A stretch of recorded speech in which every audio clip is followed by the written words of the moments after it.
Where did the hiss come from? I'm not sure. You said the hiss was here when you entered. Did you see anything like that outside before you came in? No. No, just inside. The source is internal, then.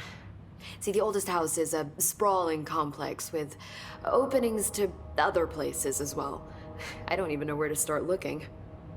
But in the context, it's good news. The lockdown holds. The hiss escaping the building would be the end. Pretty shitty world out there if you ask me, but I wouldn't want the hiss to destroy it. With you on that, Emily. This Trench guy. I keep hearing him in my head. Is he a ghost? Haunting me? I doubt we're talking about a ghost in the traditional sense, but an echo maybe. See, if he was killed by the service weapon, your gun, maybe it's his final thoughts recorded by the bullet in his brain, like a deep space probe sending back data. But that's just a hypothesis on my part. I'd need the gun to research it. But you better hold on to that given the circumstances. I think I will. Yeah.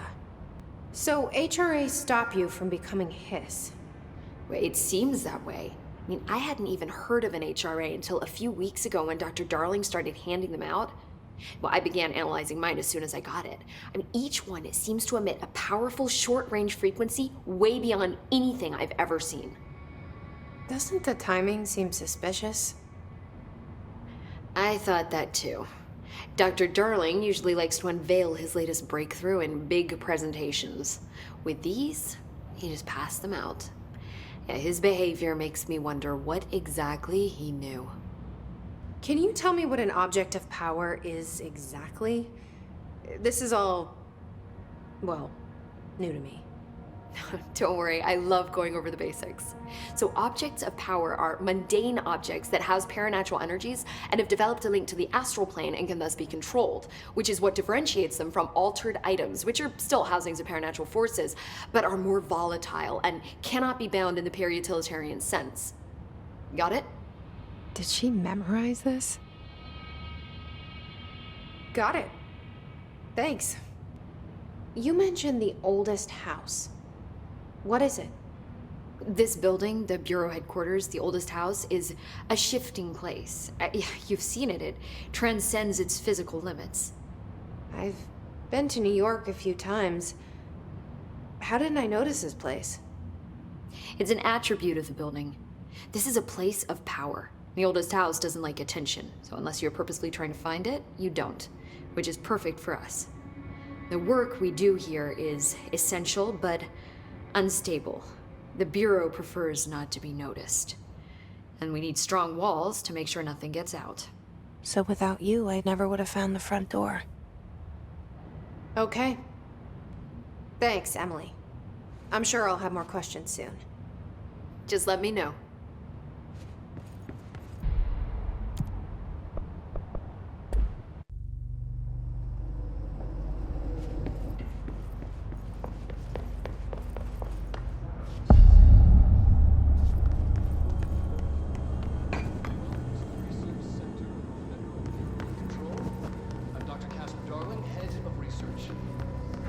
Somebody thought this video was communications. I'm looking at you, Mr. Tomasi. So,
She's in trouble. I need to reach her.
The astral plane.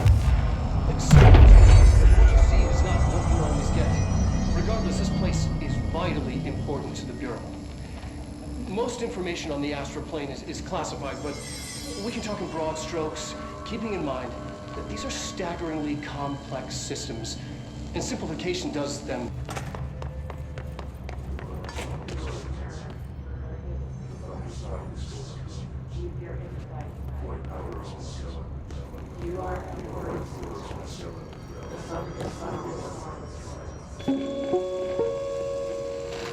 An early hypothesis was that the mindscape of the astral plane is subjective.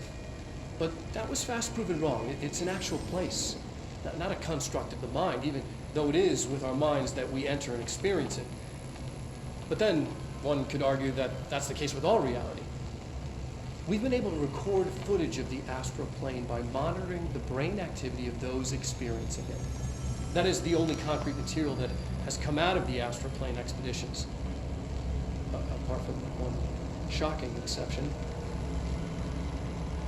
In the astral plane footage, we're always in the vicinity of the pyramid. We've concluded that this, not the entire plane, is what the board controls. We have glimpsed movement, native species, always in the distance, and yet contact was made.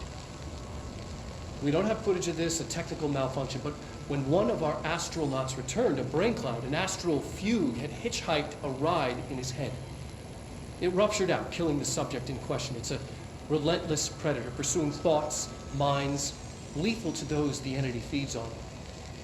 Proper containment protocols are to be observed when dealing with it.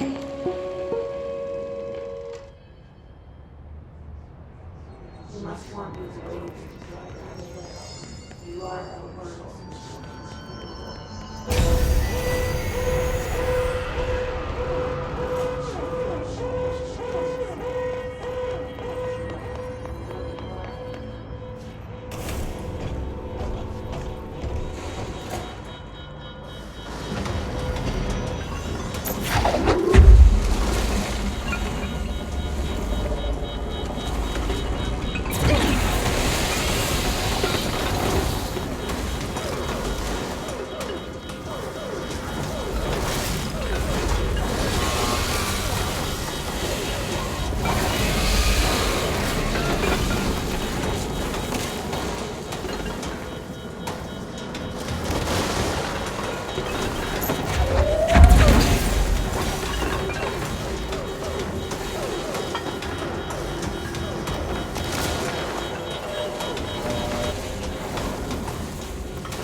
We need backup down here.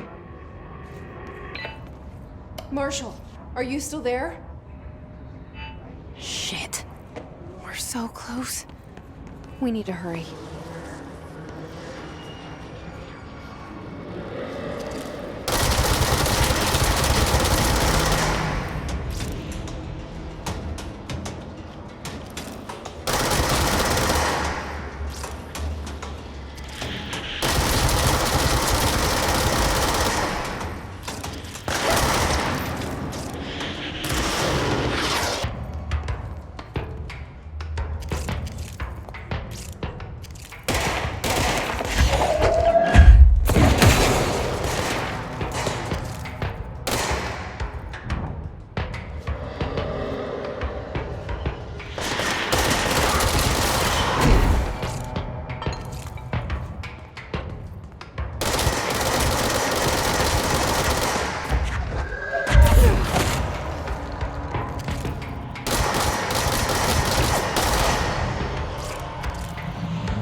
Marshall, can you hear me? Yes, I can hear you. Who is this? My name is Jesse Faden. I'm coming to help. Faden. Hold on. I'm setting the elevator for you. We need to talk. You got that right. More of you? Really?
Welcome to the party, ma'am. Marshall is right down the hall.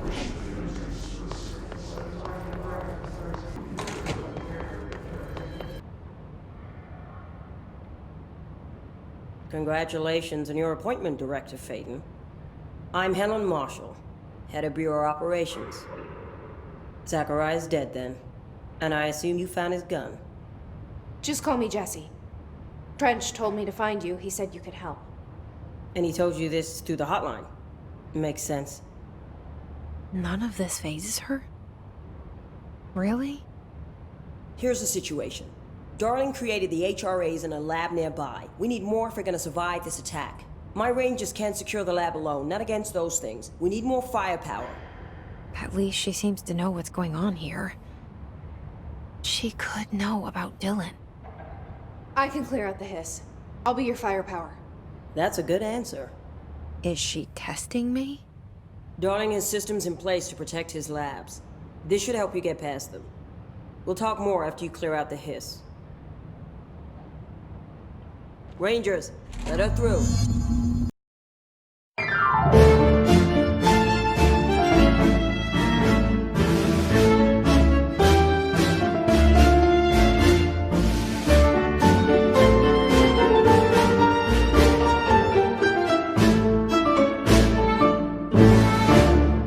Järveks luulin merta kerran, runon lausui hän.